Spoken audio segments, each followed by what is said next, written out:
Hello दोस्तों, आप सभी का स्वागत है आपके अपने चैनल टेक्सालॉजी में। दोस्तों, यूपी पॉलिटेक्निक की फर्स्ट राउंड का जो सीट अलॉटमेंट रिजल्ट है वो डिक्लेयर हो चुका है। और जिन स्टूडेंट को अभी सीट अलॉटमेंट नहीं हुआ है तो गाइस वो सेकंड राउंड में पार्टिसिपेट कर सकते हैं। जो सेकंड राउंड का जो काउंसलिंग स्टार्ट होगी उसमें वो चॉइस लॉक कर सकते हैं। उन्हें फिर से 250 रुपए की फीस जमा करने की कोई आवश्यकता नहीं है। और गाइस जिन स्टूडेंट को सीट अलॉटमेंट हो चुका है तो गाइस उन्हें अपने लॉगिन से फ्लोट या फ्रीज ऑप्शन को सबमिट करना बहुत ही आवश्यक है। यदि वो इस ऑप्शन को सबमिट नहीं करते हैं तो गाइस ऐसे स्टूडेंट थर्ड राउंड की काउंसलिंग तक बाहर हो जाते हैं। तो इसलिए गाइस आपके लिए जरूरी है कि आप अपने लॉगिन से, यदि आपको कॉलेज अलॉट हुआ है, या तो आप फ्लोट ऑप्शन सेलेक्ट करें या फिर फ्रीज ऑप्शन सेलेक्ट करें। और गाइस क्या है फ्रीज ऑप्शन और फ्लोट ऑप्शन क्या है, मैं आपको डिटेल में इसके बारे में बता देता हूं। तो गाइस वीडियो को लास्ट तक पूरा देखें। और गाइस वीडियो आपको पसंद आती है तो गाइस चैनल को सब्सक्राइब भी कीजिएगा और बेल आइकन को प्रेस भी कीजिएगा। तो दोस्तों, यदि आपको कोई कॉलेज अलॉट हुआ है और आप उसको टेम्परेरी सेव रखना चाहते हैं और आप उसमें अपग्रेडेशन चाहते हैं, आप चाहते हैं कि सेकंड राउंड में काउंसलिंग में आप बैठ जाएं, तो ऐसी स्थिति में गाइस आपको फ्लोट ऑप्शन सेलेक्ट करना पड़ता है। गाइस मैं आपको डिटेल के साथ थोड़ा सा और बता देता हूं। दोस्तों, यदि आपने फ्लोट ऑप्शन सेलेक्ट किया है, ठीक है, फ्लोट ऑप्शन सेलेक्ट किया है तो गाइस इसका क्या है फ्लोट का मतलब। दोस्तों मान लीजिए आपने अपनी जो चॉइस लॉक आपने की थी, आपने 10 चॉइस लॉक आपने की थी, 10 चॉइस लॉक आपने की है, अपने जो चॉइस लॉक आपने की 10 चॉइस लॉक आपने की, इसमें से 10 चॉइस लॉक जो आपने की इसमें से मान लीजिए 7वें नंबर का जो कॉलेज है आपको अलॉट हुआ है, 7वें नंबर का कॉलेज अलॉट हुआ है और आप चाहते हैं कि ये जो कॉलेज आपको अलॉट हुआ है इससे अपग्रेड करना चाहते हैं, यानी आप चाहते हैं कि कोई और दूसरा कॉलेज आपको मिल जाए और आप साथ ही साथ इसको सेव रखना चाहते हैं। तो ऐसी स्थिति में गाइस आपको फ्लोट ऑप्शन सेलेक्ट करना पड़ता है। और फ्लोट ऑप्शन करने के बाद में गाइस आपको जरूरी यह है कि 3000 रुपए की फीस आपको जमा करनी पड़ती है। इसके द्वारा जो आपकी जो फीस है, ये जो कॉलेज आपको अलॉट हुआ है टेम्परेरी सेव हो जाता है। और गाइस यदि आप ये फीस जमा नहीं करते हैं तो गाइस आप थर्ड राउंड की काउंसलिंग तक आप बाहर हो जाते हो। इसलिए गाइस आप यदि फ्लोट ऑप्शन सेलेक्ट कर रहे हैं तो 3000 रुपए की फीस आपको जमा करनी पड़ेगी। और जमा करने के बाद में फिर आप गाइस आप सेकेंड राउंड की जो काउंसलिंग होती है उसमें पार्टिसिपेट कर पाएंगे। और मान लीजिए सेकंड राउंड काउंसलिंग में आपने पार्टिसिपेट करने के लिए आपने चॉइस लॉक करी और आपका सेकंड राउंड में कोई और दूसरा कॉलेज अलॉट नहीं होता, फिर से यही कॉलेज आ जाता है। तो गाइस ऐसी स्थिति में आपके लिए कॉलेज ऐसे ही बना रहेगा।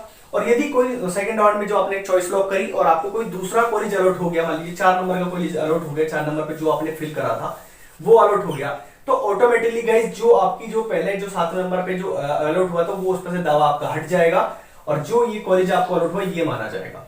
और गाइस थर्ड राउंड की काउंसलिंग के बाद में यदि आपको ये कॉलेज अलॉट ही रहता है तो गाइस यही ऑटोमेटिकली फ्रीज हो जाएगा। यही थर्ड राउंड की काउंसलिंग के बाद में जो भी आपका लास्ट में कॉलेज रहेगा वो ऑटोमेटिकली फ्रीज हो जाएगा, फिर आपको फ्लोट का ऑप्शन नहीं मिलने वाला आगे।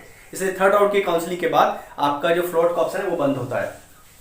तो गाइस इस तरीके से गाइस ये फ्लोट का ऑप्शन है। और गाइस जो स्टूडेंट फर्स्ट राउंड में फ्लोट ऑप्शन करते हैं तो उन्हें आवश्यक नहीं होता कहीं जाने की, उन्हें अपने लॉगिन से ही फ्लोट करना होता है। उन्हें कहीं डॉक्यूमेंट वेरिफिकेशन के लिए अभी नहीं जाना, जब फ्रीज वो कंप्लीटली करेंगे तब उन्हें डॉक्यूमेंट वेरिफिकेशन के लिए जाना होता है। और दोस्तों जो स्टूडेंट कॉलेज अलॉट होने के बाद में फ्रीज ऑप्शन का चयन करते हैं तो ऐसे स्टूडेंट को डॉक्यूमेंट वेरिफिकेशन कराने के लिए डॉक्यूमेंट वेरिफिकेशन सेंटर पर जाना पड़ता है, जो कि उसने जो काउंसलिंग में जो रजिस्ट्रेशन उसने किया था वहां डॉक्यूमेंट सेंटर जो उसने डाला था उस सेंटर पर डॉक्यूमेंट वेरिफिकेशन कराने के लिए निर्धारित समय अवधि, जो फर्स्ट राउंड की निर्धारित समय अवधि है वो 19 सितंबर 5 बजे तक आप अपने डॉक्यूमेंट वेरिफिकेशन कराने आपको जाना पड़ेगा अवश्य। और गाइस आपको जो फ्रीज लेटर आप लेकर जाना है, उसके बाद में डॉक्यूमेंट वेरिफिकेशन जब आप वहां जाके डॉक्यूमेंट वेरिफिकेशन आप कराएंगे, वेरिफिकेशन होने के बाद में गाइस जो आपके लॉगिन पर वेरिफिकेशन होने के बाद में उसी समय उसी दिन आपकी जो लॉगिन पर आपको जो एक्चुअल फीस है संस्थान की वो आपको जमा करनी पड़ती है। वो ऑटोमेटिकली आपके जो लॉगिन पर आ जाती है। और फीस कितनी आती है गाइस, जो सरकारी की फीस है वो आपको संपूर्ण जमा करनी पड़ती है, टोटल फीस आपको जमा करनी पड़ती है। इसी तरीके से एडिट की कोई फीस है तो वो टोटल फीस आपको जमा करनी पड़ती है, आपके लॉगिन पर ऑटोमेटिकली डॉक्यूमेंट वेरिफिकेशन के बाद आ जाती है। तो भाई मैं आपको बता देता हूं, मान लीजिए कोई आपको गवर्नमेंट कॉलेज आपको अलॉट हुआ है, ठीक है, और गवर्नमेंट की जो भी आपकी फीस है वो संपूर्ण फीस आपको जो डॉक्यूमेंट वेरिफिकेशन के बाद में आपको पे करनी होती है, ऑनलाइन पे करनी पड़ेगी आपके लॉगिन से, ठीक है।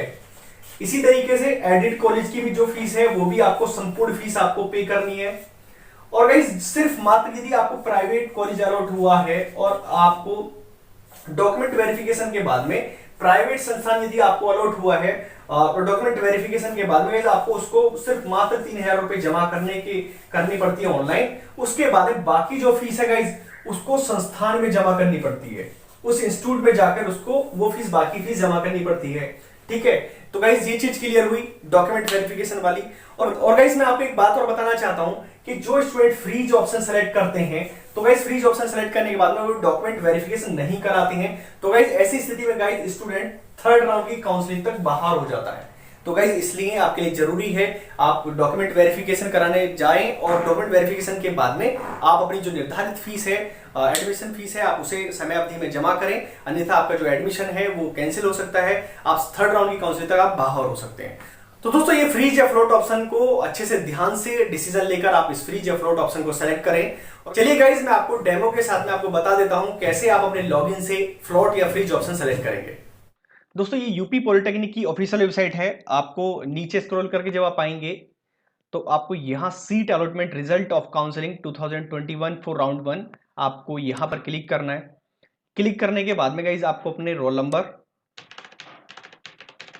और पासवर्ड के द्वारा आपको यहां से लॉग इन करना है। यहां इसको कैप्चा कोड को आप फिल करेंगे।